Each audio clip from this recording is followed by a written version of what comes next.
one of the central themes of this campaign is going to be very simple.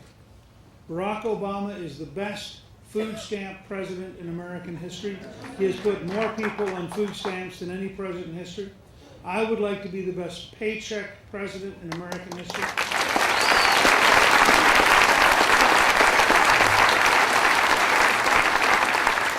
And I will bet you that there's not a neighborhood in New York of any ethnic background. And in New York, that's a wide range of ethnic backgrounds.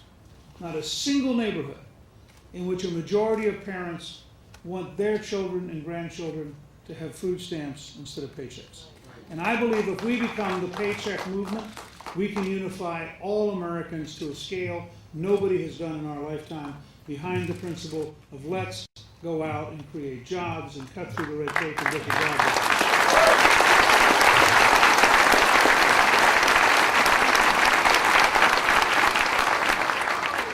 During the 4 years I was Speaker, we reformed entitlements, both welfare and Medicare.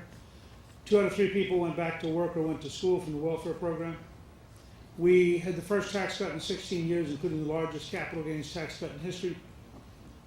The result was we balanced the federal budget for 4 years in a row, paid off $405 billion in debt.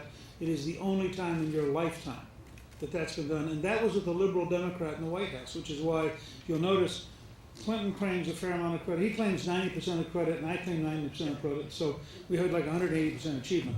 But the fact is, if he hadn't signed it,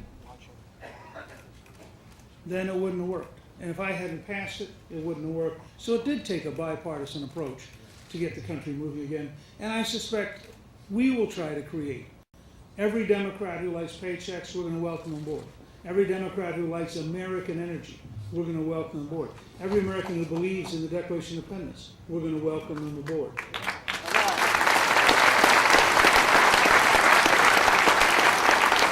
So, the world that works versus the world that fails, principles that work versus principles that fail. Let me come to the last great piece. The fact is that there is a values difference that is the widest I believe it has been in American history. I come from a very simple background. I believe that America is an exceptional country. Yes. Yes.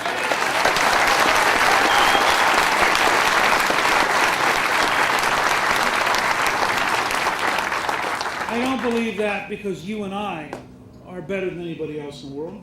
I believe that because the system our founding fathers gave us is better than any other system in the world.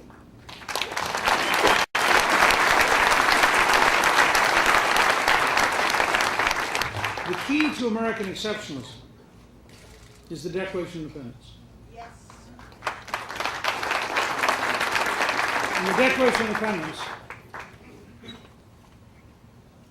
we say, we hold these truths to be self-evident. Very important. Founding fathers weren't describing philosophy. They weren't describing ideology. They didn't believe in situation ethics. They didn't believe in multiculturalism. They were looking for truth. And what was the truth that they thought they found? That we're all created equal. This is very important.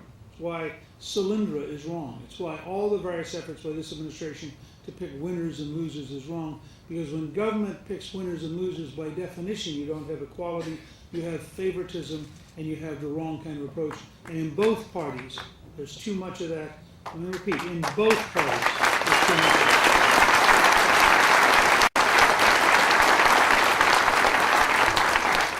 And then it goes on to say, we are endowed by our Creator with certain unalienable rights, among which are life, liberty, and the pursuit of happiness. I want to make 3 points about this. The first is, where do our rights come from? This is probably the central difference I have with Barack Obama. I believe our rights come from our Creator, which means God gives each one of you personally rights.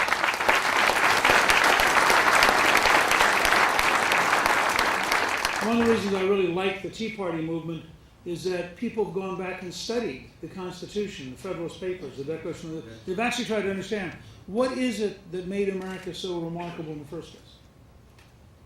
So if our rights come directly from God to each one of you is personally sovereign. That's why you're a citizen, not a subject.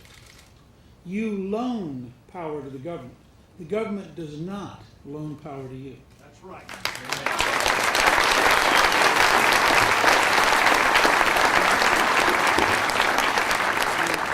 And how deeply do you hold these rights? They are unalienable. What does that mean? It means no politician, no bureaucrat, no judge can come between you and your rights, because your rights came to you directly from God, and there is no being between you and God who can take away your rights. Now, this is central to understanding America. It's the opposite of Obama's class warfare, government centralism, bureaucratic socialism model. In his world, the government is sovereign and we are merely subjects. In our world, we are citizens and the government is our servants.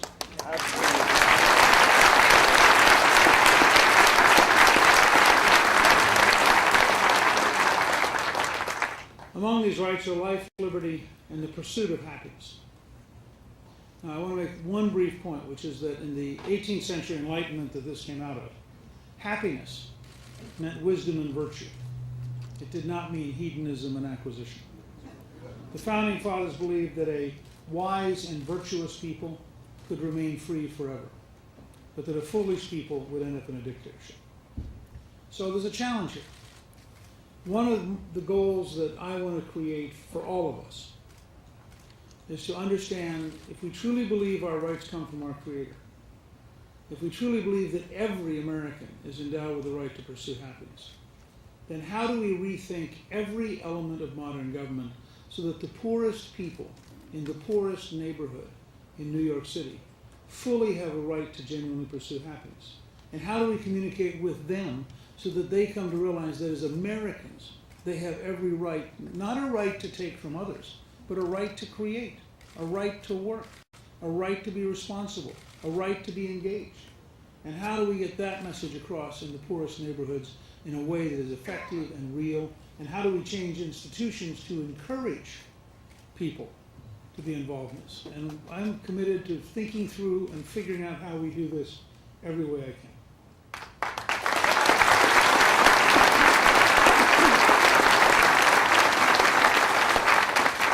I want to say two last things about this journey. The scale of change we need is much bigger than Barack Obama. He is in some ways a symptom. Bad judges, bad bureaucrats, bad laws, bad institutions, bad cultural values. I mean, the struggle is going to be enormous. And I want each of you to know that I will not ask you to be for me. Because if you're for me, you're going to vote and go home and say, I sure hope Newt fixes it. And no one person can achieve change on the scale we need to rebuild the country we love. And so I am going to ask you to be with me for the next 8 years.